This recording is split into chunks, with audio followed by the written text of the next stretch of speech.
Over the years, there's been a lot said about human nature, but there's one thing you can say for sure about all of us, and that's that we all have weaknesses. And one of the failings that's followed us around throughout history is the urge to chuck our cares and woes, to alter our mood in one way or another, or to put it plainly, to get high.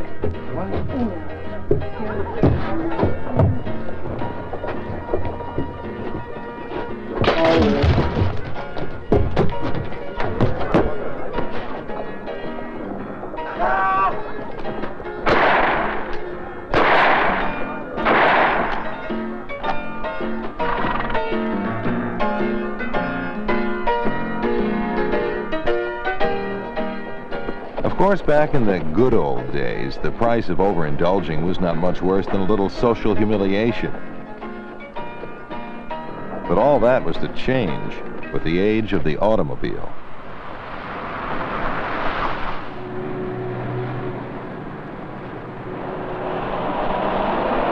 While the urge to alter our moods is as common as ever before, today the game has changed. Driving an automobile while under the influence of alcohol or other drugs can be a deadly gamble.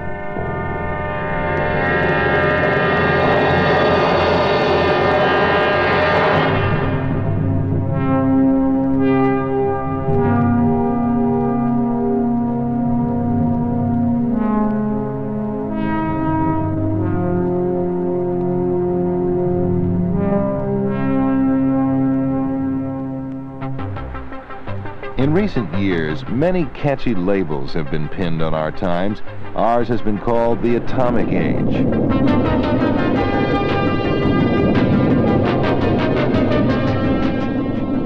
The space age. 6, 5. And the computer age. But there's another label we could use that's just as accurate as the rest.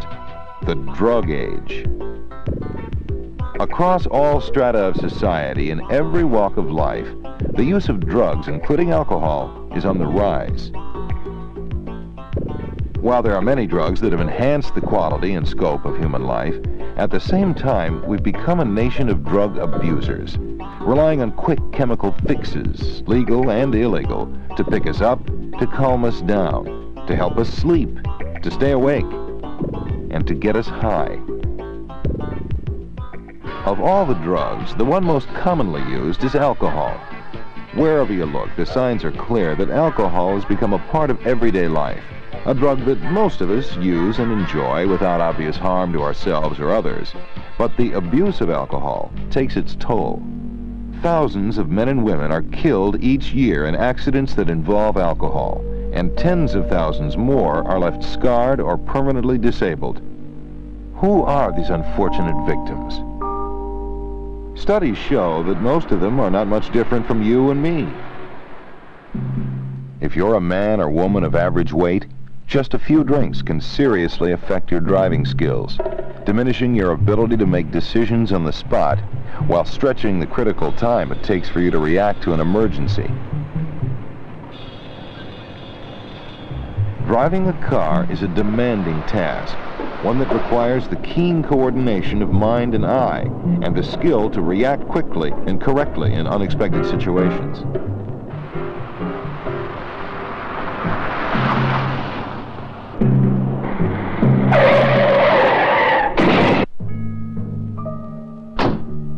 Alcohol, even in small amounts, can fatally impair your ability to drive safely, and you don't have to be drunk to qualify.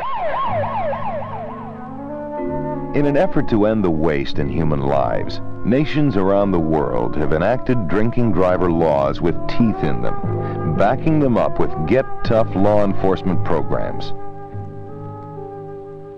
In Sweden, a system of random road checks weeds out even the light to moderate drinkers, rewarding them with sentences of up to a month in jail. Across the U.S. as well, the trend is toward hard-nosed treatment of drivers who drink. The driver performs a series of tests of balance and coordination. Then a device called a breathalyzer measures his blood alcohol concentration. In most states, just 3 or 4 beers in an hour are all it takes to put the average adult over the legal limit. And that means a visit to court. Tony Martin, you have been found guilty by a jury. Under the toughest state laws, even the first-time offender may be ordered to pay a substantial fine, lose most of his driving privileges, and spend up to 6 months in jail. Time in prison might seem like stiff punishment for a minor lapse in judgment, but the real costs of driving and drinking may be much more than just a fine and free room and board.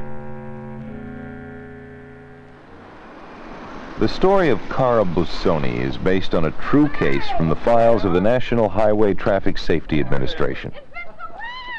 It was Saturday afternoon. Carl, his wife, and their 2 children had driven across town for a barbecue with his brother and the family. Hi there, where's that little brother of yours? You guys look hungry.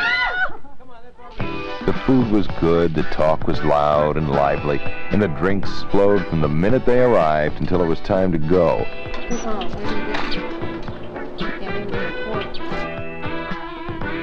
Okay. All right. Cheers. Cheers.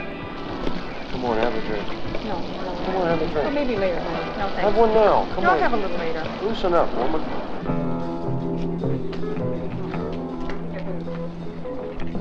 I'm all right. No. I'm all right. He says he'll be okay. His wife offered to drive, but Carl insisted there was no problem. Like he always said, he was a good driver, a guy who could hold his drinks.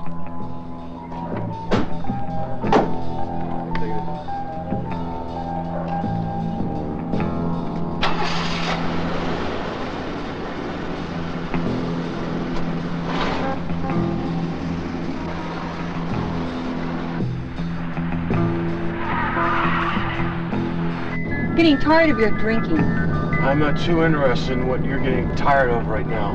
Every time we go to your brother's, that's all you do is drink, drink, drink. But this time was the 1 in 1,000, the one he'd remember the rest of his life. At least I can spend it with someone else other than just you. Will you just do me a favor? Just shut up once. Just enjoy shutting up. Dad, look out! You could say that Carl was lucky. He and his son survived the crash.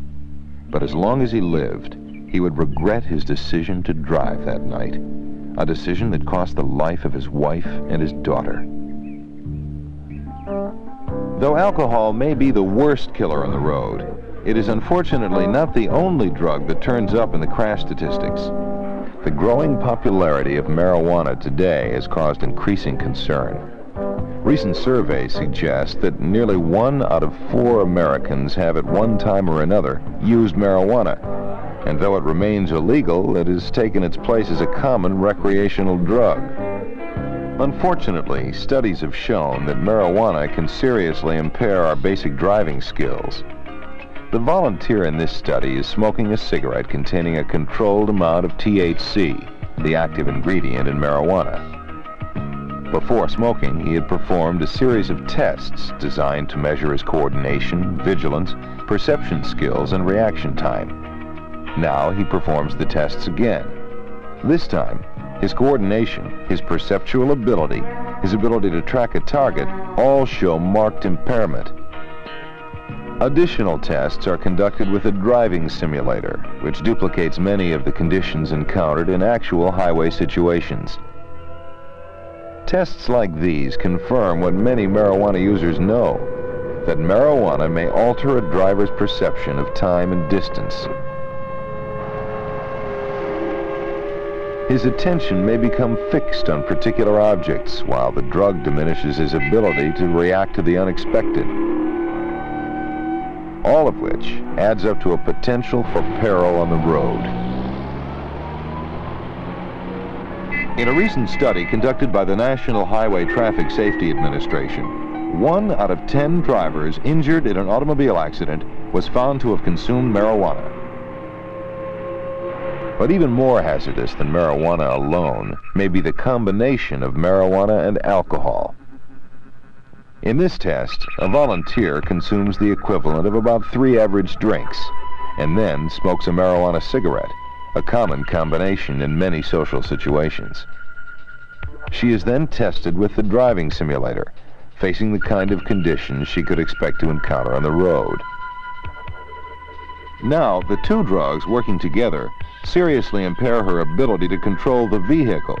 A direct hit, but luckily it's not the real thing. If she'd been behind the wheel of a car with other cars as obstacles, the chances are she would not have walked away. It was a lesson that Mark Silbert never learned. No, I think I'd rather go to... Mark and his girlfriend had already had a few beers, but a couple of hits could only improve their mood. Mark had been drinking since he was 17. Where booze was concerned, he considered himself experienced, and the same went for grass.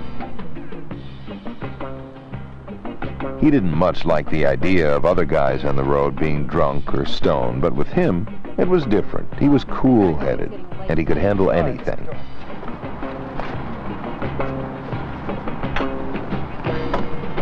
It had been a great afternoon, the beer and the grass, but for Mark and his girlfriend, it would be their last.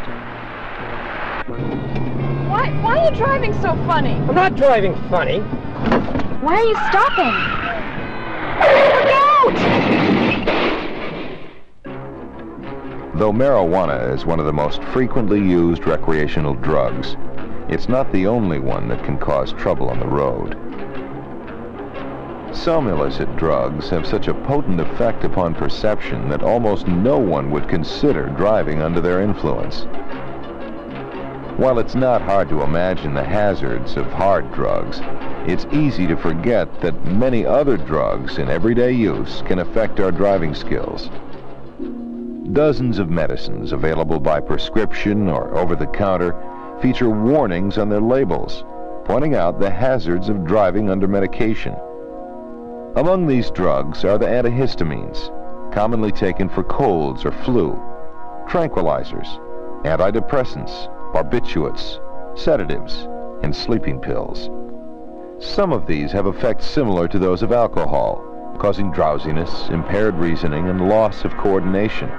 And combined with alcohol, the effects can be greater than if either was taken alone. In another case from the files of the National Highway Traffic Safety Administration, Linda Henry, a high school teacher, was returning to work after a week at home with the flu. Hoping to knock out the last of the flu, she'd taken an extra dose of antihistamines. All she wanted was to get through the day.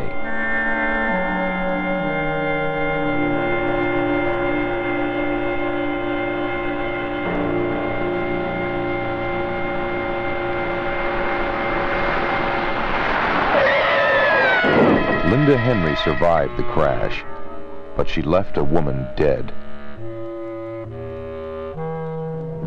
Drugs of one kind or another have been around for a long time, but they pose real problems today in the world of the automobile. Alcohol is a major killer on the road, but marijuana and other drugs are adding to the toll. The driver whose judgment is impaired by drugs, including alcohol, risks sentencing under tough new laws, plus possible injury or loss of life. By any standard, a high price to pay. Many of us take for granted our ability to drive. Of course, when we drink or use other drugs, the last thing in our minds is that we could kill or injure or end up in the morgue or the hospital. Clearly, the time for decision is before we wind up in that position. Traffic accidents can and do happen to people like you and me. And to make sure we all make it home safe and sound, we have to recognize that we risk losing everything when we mix drugs, drinking, and driving.